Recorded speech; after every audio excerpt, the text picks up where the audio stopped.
Bismillahirrahmanirrahim. Bismillahirrahmanirrahim. Bismillah, bismillah, bismillah. Allah, Allah, Allah. Wala haula wala quwwata illa billahil aliyil azim. Jadi Anda setelah fana, setelah total, lalu tiba-tiba berada di alam malakut, Anda berusaha mencari, berusaha berfirasat, berusaha bertanya, ini makhluk apa misalnya, ini dari mana datang, bagaimana dia muncul misalnya. Itu semuanya terjadi berapa lama dari tadi itu? Sama jawabannya, itu ada terjadi bilamhil basar, sekejap mata. Walaupun tadi pengalaman sangat sangat sangat panjang, itu hanya terjadi dalam sekejap mata saja. Kenapa? Karena ketika Anda kembali ke alam fisik, kembali ke alam dunia ini, maka Anda mengetahui, sadar bahwa itu hanya sekejap. Jadi Anda sampai kepada seluruh hal yang mengagumkan tadi dan melihat semua hal yang mencengangkan akal itu hanya sekejap mata. Padahal itu di dalam alam yang lain itu waktunya sudah sangat lama. Kenapa? Karena dimensi alam malakut dan alam al-mulk wasyahadah itu berbeda, tidak sama. Jadi setelah Anda terus mengalami hal seperti itu, Anda mulai terbiasa, mulai terbiasa sedikit demi sedikit mengalami hal itu. Terus prosesnya Anda kembali ke alam ini, kembali ke alam fisik lagi, Anda berzikir lagi, setelah fana lagi, terus seperti itu berulang kali hingga Anda terbiasa. Nah, setelah terbiasa dengan hal ini, terus Anda mulai terbiasa mengunjungi sebuah alam, terus Anda kembali lagi, terus terbiasa mengunjungi alam yang lain, maka lisan ini tidak bisa menyembunyikan semua hal itu, tidak bisa disembunyikan. Bahkan misalnya pada awal-awal ini ingin menahan lisan untuk tidak memberitahukan kepada orang lain, ini tetap ketika berbicara itu seakan-akan ada bahasa yang menyerempet atau menyentuh hal-hal tadi. Misalnya kita sudah berusaha keras untuk tidak membicarakan kepada orang lain, tetapi ada semacam isyarat di dalam bahasa itu yang kita berbicara ini, ada isyarat-isyarat, ada bahasa yang menyentuh ke alam itu, padahal kita sudah berusaha untuk menyembunyikannya. Jadi kalau kita misalnya membaca bahasa-bahasa atau pembahasan dari orang-orang arifin, orang-orang wali seperti itu, bukan mereka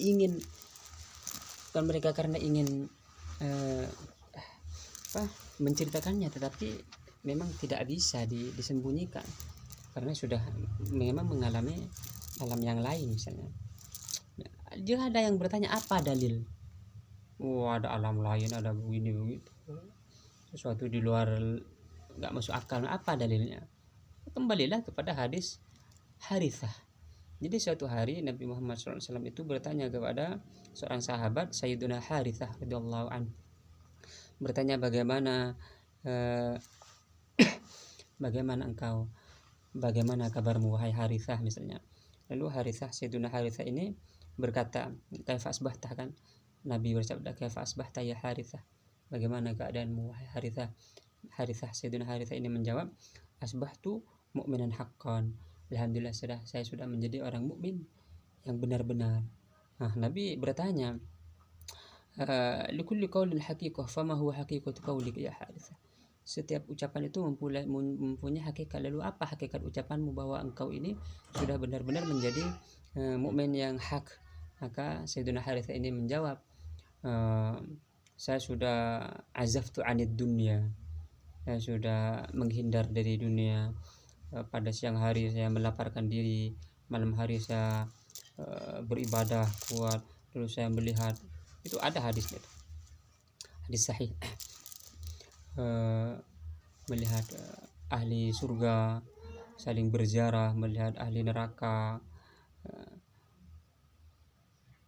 dan banyak banyak lain yang diucapkan oleh Sayyidina Haris.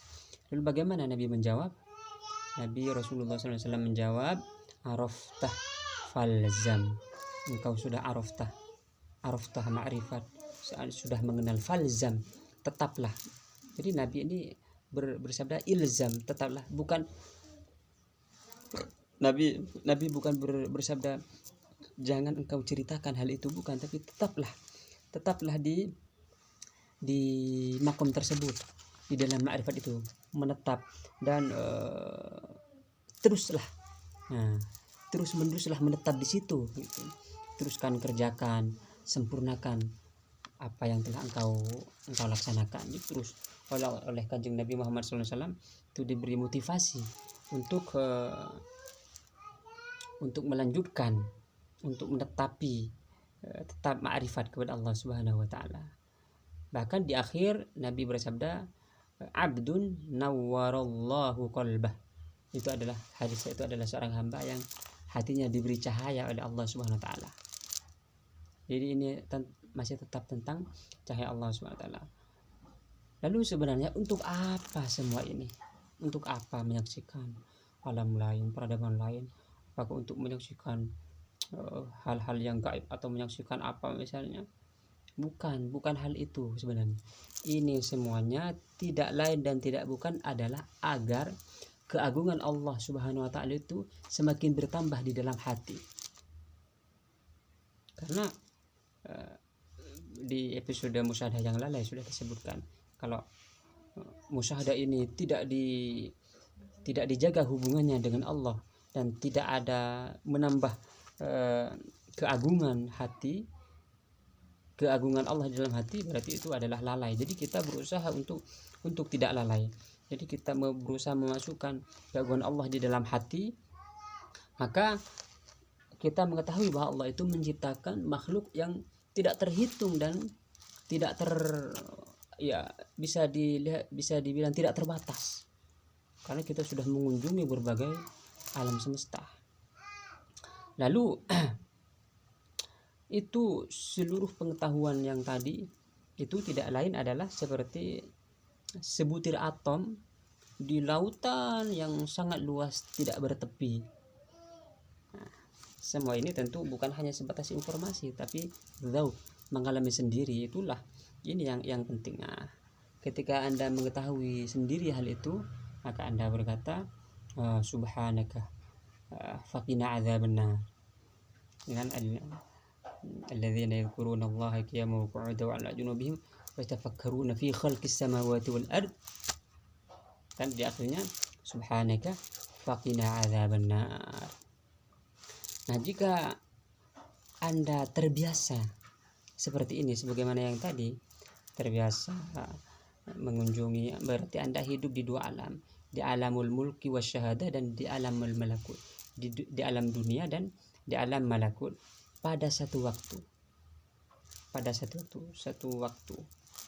Lalu jika terus seperti itu, apa yang akan terjadi? Insyaallah kita akan lanjutkan pada episode selanjutnya. Allahumma shalli ala sayyidina Muhammad wa ala ali sayyidina